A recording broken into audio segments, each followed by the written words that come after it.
Here's one municipality story on why nature matters. Today, we have two very special and extraordinary guests with us, Michelle and Manny, who are part of the City of Gibson, BC's Natural Asset Management Journey. Welcome to you both, and thank you so much for taking time of your day to meet with me.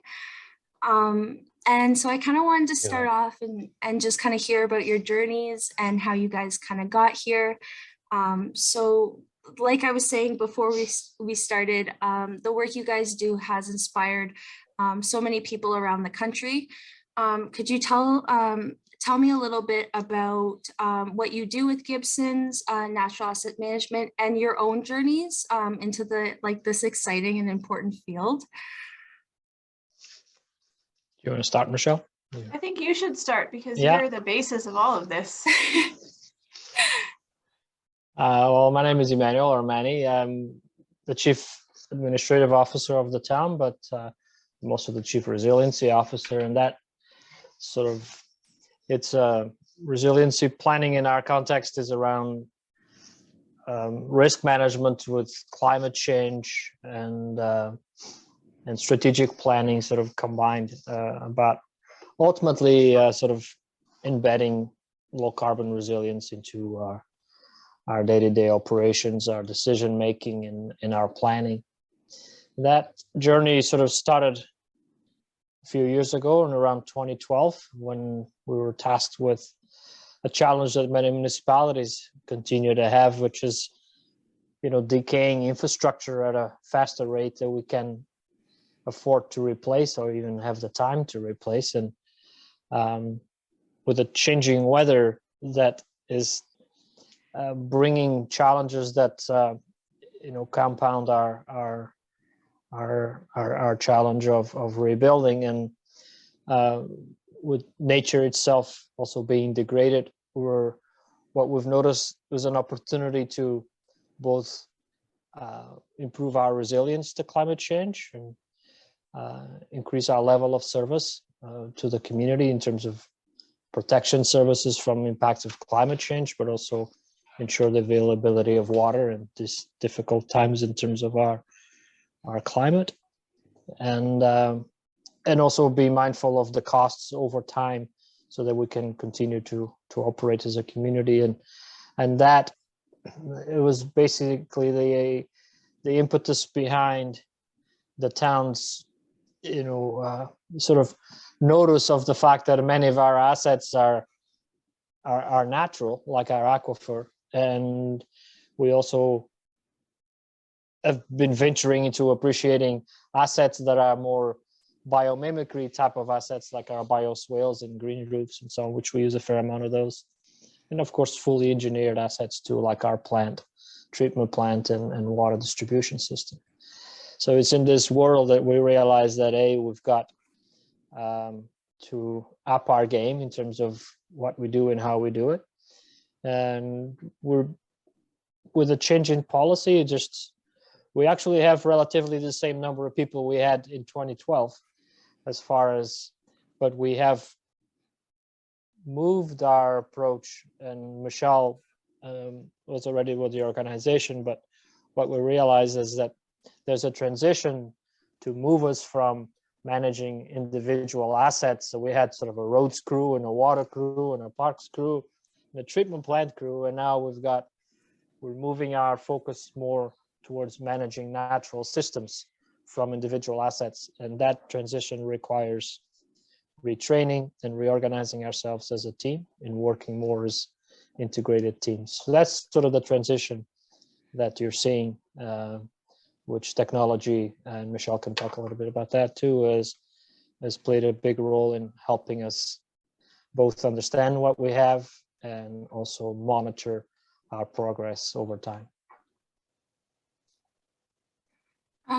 Thank you. Michelle, would you like to add anything? Sure. So like Maddie mentioned, I was already working for the town, and they created this natural asset technician position in July of 2020.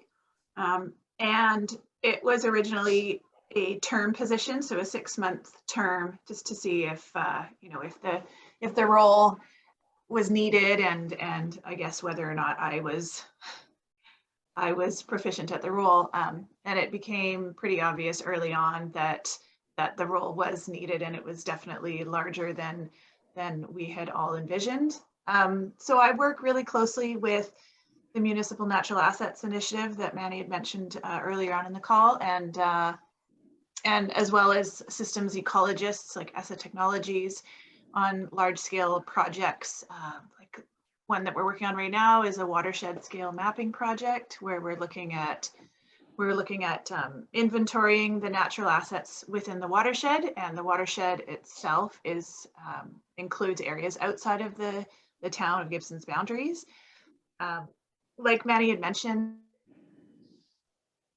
the aquifer is one of our most valuable assets. It's our sole source of drinking water, and the recharge area for the aquifer is a big area of interest for us to understand and monitor over time. So the bulk of my work is working on these large scale projects, and I guess an additional part is overseeing development plans and subdivision plans to look at ways that we could retain, say, stands of trees and soil, and looking at the biodiversity of these sites. And then through this work, because it was so groundbreaking, Heidi, you had mentioned that when you started looking at natural assets, Gibsons was coming up all over the place, and everything is pointing to Gibsons. And I must admit that when I started this role, I was kind of diving further into it, and anytime I tried to Google it or do any kind of research, then Gibsons was coming up. So I started a master's program in urban forestry leadership, which is in which ecosystem-based services are a huge component of that. And I think that's going to really help with furthering some of the work that we're doing, and also furthering the recognition of natural asset management. So yeah, that's kind of how I got into this all. And it is just skyrocketed since I have been in this role, and there's a lot of interest Canada-wide and also down in the States as well for this type of work. Oh, wow, that's incredible. And I, like I said, I think that the work, although I've only learned about it this semester, it's so important, and I think it needs to be kind of shared. So that's why we're doing the podcast.